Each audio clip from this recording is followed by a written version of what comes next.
Very good evening to you. As far as I'm aware, he hasn't swum the channel. Not yet, anyway, unless he knows something I don't. He hasn't climbed Everest either. But he has done a few things in the past season. Yeah, one or two modest achievements, back-to-back EFL titles, Northampton and Sheffield United. He's accumulated 199 points in the process, 100 points this season. He's the LMA's, that's the League Managers Association's League One Manager of the Year, and from whom he also scooped this week at an awards dinner in London a special achievement award, and he's also broken the record for the most bottles of lager consumed in a single month. Welcome to... If I've missed anything out there, Chris Wilder, have I missed anything out there? No, apart from that you didn't mention all my staff and my players that were involved in them awards. So. No, and you have, quite rightly. Yeah. And that's what keeps Sheffield United together. Absolutely. We're a together club. That's remember sat on the red sofa here a year ago. Yes. When I got the job, and we talked about bringing it together, and we did. You certainly have done. Well, I've just got a little award for you and a little extra award, and I couldn't think what to get you, and in the end, well, I just settled for it. It's a very small gesture. Cheers, Al. Thanks very much. There's half an hour's worth there. Well, possibly not even half an hour's worth. Maybe about 20 minutes. Do you reckon? I'm done, to be fair. I'm at the Betty Ford Clinic now and teetotal. Oh yeah, that must be hard, you know, when you've been on that high. Work hard, play hard. You've certainly played hard, and why not? Yeah, we worked hard, and football's a tough industry, and I'm not embarrassed about how we go about it, how we talk about it, how we celebrate victories, because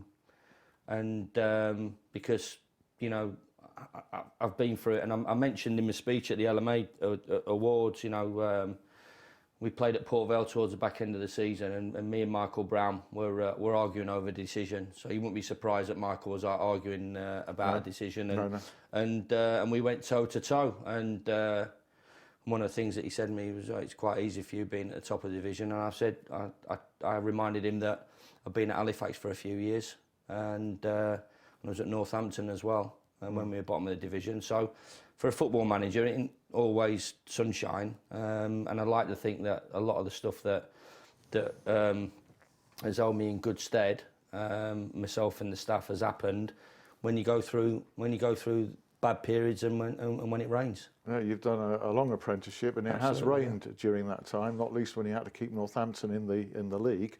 Well, it looked like they were going out of the league at one time, so you did that. But what about the important... One or two people have perhaps been a bit po-faced about the open-top bus and nearly falling off it, and the consumption of, flowing liquid. But if you don't enjoy achieving, what's the point of achieving in the first place? Eh? Well, why not? And who's to say how I act? I act because that's the way I am, and that's my personality. And I want to celebrate. I want to enjoy myself, and I want to enjoy it with people around me that mean a lot to me. Whether they're players, whether they're staff, whether they're family, close family, or whether they're supporters. I'm on that open top bus, and I'm seeing people that I've not seen for 10, 15, 20 years, so I went to school with, or players people that have been on the parks on Sunday mornings, and people that I'll roll into when I go into to go out and have a drink or have a meal. So, it's no stereotypical manager. Be yourself and be your own man. If you wear a suit, you should wear a tracksuit. If you wear a tracksuit, you should wear a suit. If you don't shout, you don't care. If you shout, you're over passionate. You're not thinking about the game. Here to put teams together, here to construct teams and try and win games of football, and doing it together. And that's what I've always tried to do. Whether it was when I was involved, when I was a player, in the Meadowhall League, which was local, whether it was at Alfred, whether it was Halifax, Oxford, Northampton, and most importantly, Sheffield United. And the season just gone must have exceeded even your wildest dreams. I mean, no pun intended on your surname, but 100 points, hey. It's an incredible. It's an incredible season, and an incredible achievement by everybody. You know, I think there's one team in Yorkshire that's got over 100 points, and we're the second team to do it. And that's a lot of football teams, a lot of football being played, a lot of seasons that have been involved since 3 points for a win. So everybody concerned can be absolutely proud as punch for the achievement. And I've got to say, towards the back end of the season as well, we talked about it. There was targets for us. And I think everybody recognised once you get promoted and then you win the championship pretty quickly, after that, you know, you see teams take the foot off the gas. But I just thought that it just epitomised what we were about as a group, whether they were training up at Shirecliffe, whether they were the games that they were involved in. They just wanted to win games of football. They enjoyed winning games of football, and they wanted to do it for themselves, for their teammates, and most importantly, Sheffield United. I believe actually that you felt it was the team was almost running itself at that time. Yeah, well, you that's what you try and achieve, really. You obviously have to put the foundations down and the principles, how you want to go about it, and your personality and that of your staff into the players, what's accepted and what's not accepted. And you know, I'm one for players policing their own changing rooms, and we've got some really good players, but most importantly, people there that want to win games of football, want to do well Monday to Friday, and really drive it on match day. Now, is it a blur as you look back? Can you pick out highlights for you? I mean, it has been a whirlwind of celebrations since, and a hell of a long season, and you know, it's exhausting even if you win, I'm sure. I just think that you for being in football, you're in a bubble, and you just keep going and keep going and keep going, and it's only at the end you think back at a few special. Well, we've had quite a lot of special moments this year. I mean, that's without being arrogant about it. You know, we've some of the games that we've been involved in and where we've played, and some of the last-minute winners, some special games of football involved there.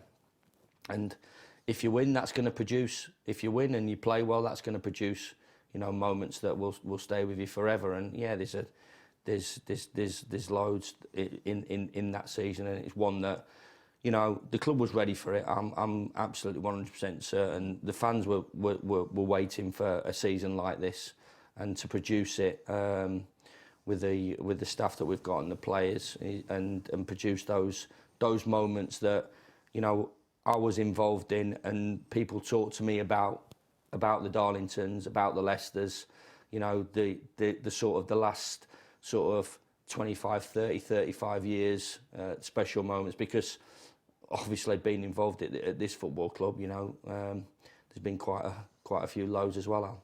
There certainly have been, but I was talking to Les Payne, who you would have known well, about your personal achievement. I know that you're anxious to deflect credit on everybody else, which is only right and proper. Alan Neil, for instance, was with you at Northampton. But for a manager to win back-to-back titles with two different clubs has not happened since Ian Porterfield with Rotherham and Sheffield United. That was in the very early 1980s. And Les couldn't find another instance as far back as he looked in the history of the game of it happening, which I found was quite incredible. And I don't know if you've even given that a thought. No, I suppose when I'm old and grey and think back and look back, then maybe we'll talk a bit about it. But as I said, you're in the bubble. You're in the bubble of the end of season, and then you come out of it pretty quickly. And obviously the celebrations and the magical moments that you have, that you're involved in.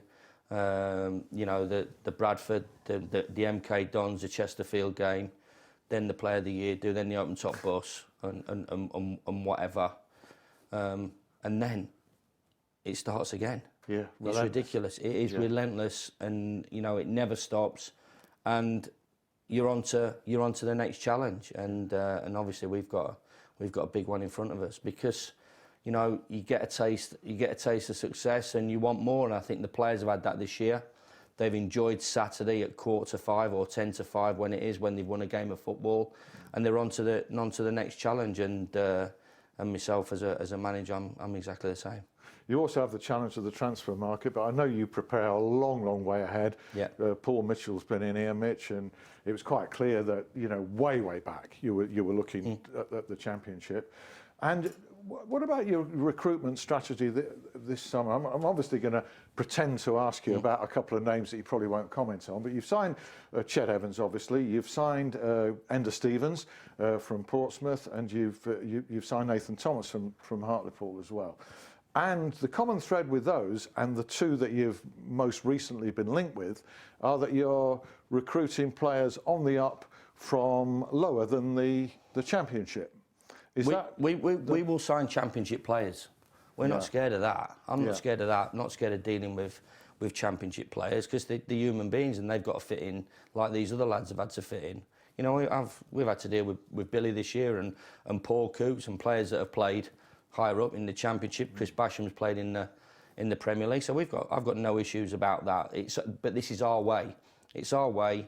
It's our structure. I'm not going to get caught up in what's happening anywhere else. It's up to them how they go about it. But this suits us. This suits the way the football club is, and we understand we're going to have to kick on and be competitive and ambitious. But I just don't get caught up in a lot of stuff about sexy signings and names, because I look at other clubs and, you know, you look at Jamie Vardy. What about his career?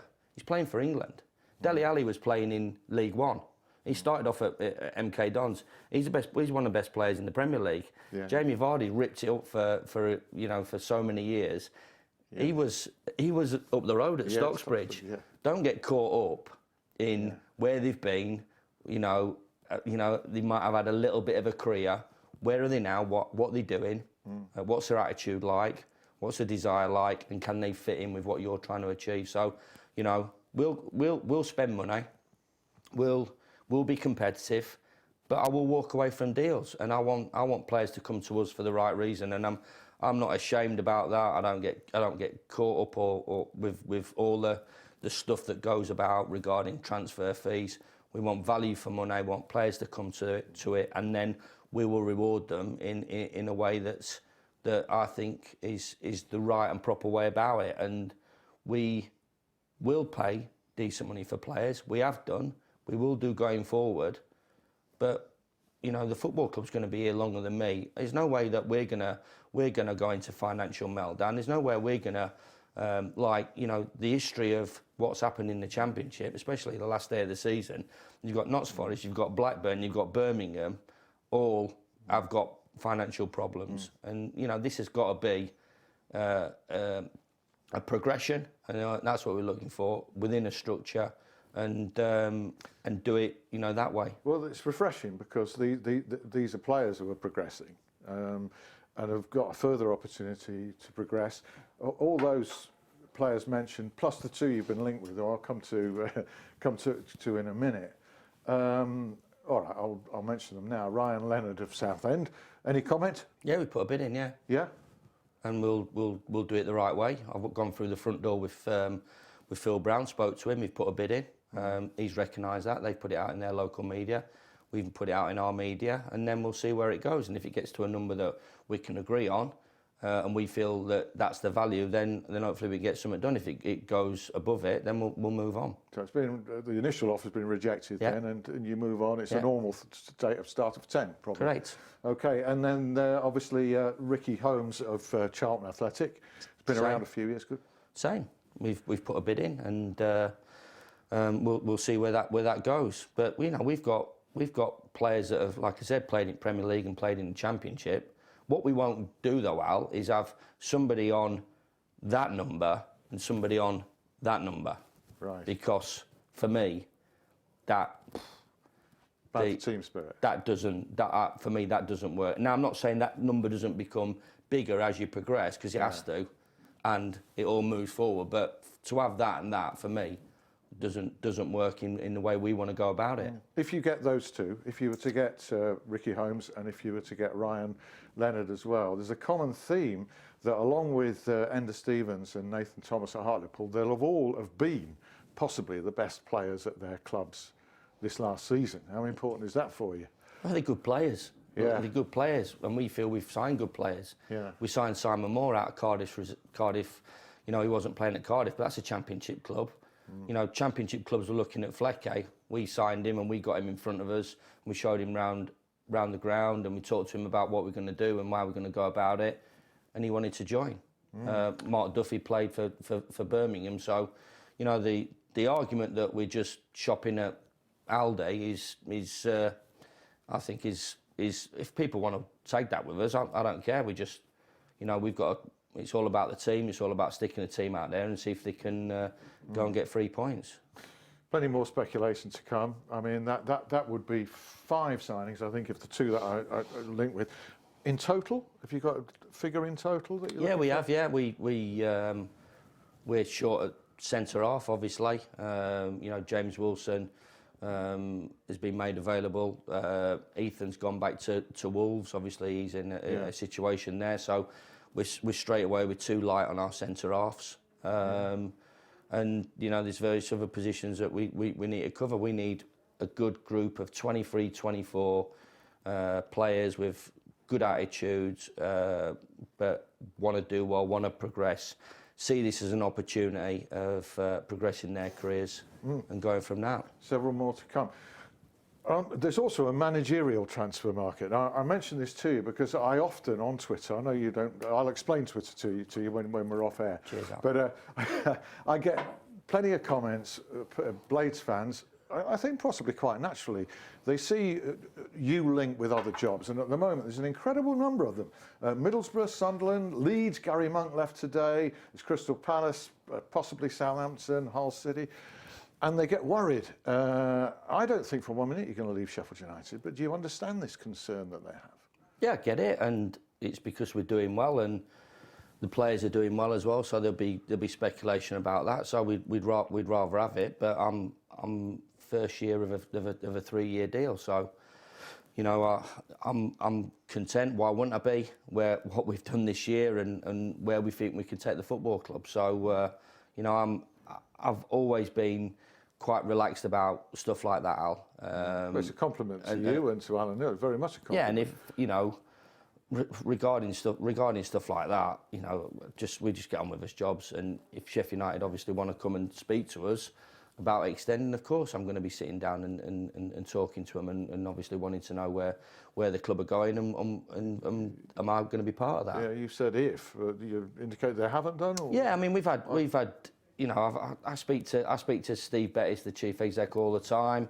Carl Schieber, who we work closely with, and Kevin, and they're excited about going forward because they've had especially Kevin. He's had a tough old go at it really recently, and we like to think that I'm looking after the football club in the right way, and that's not being disrespectful what's gone off, but it's my football club.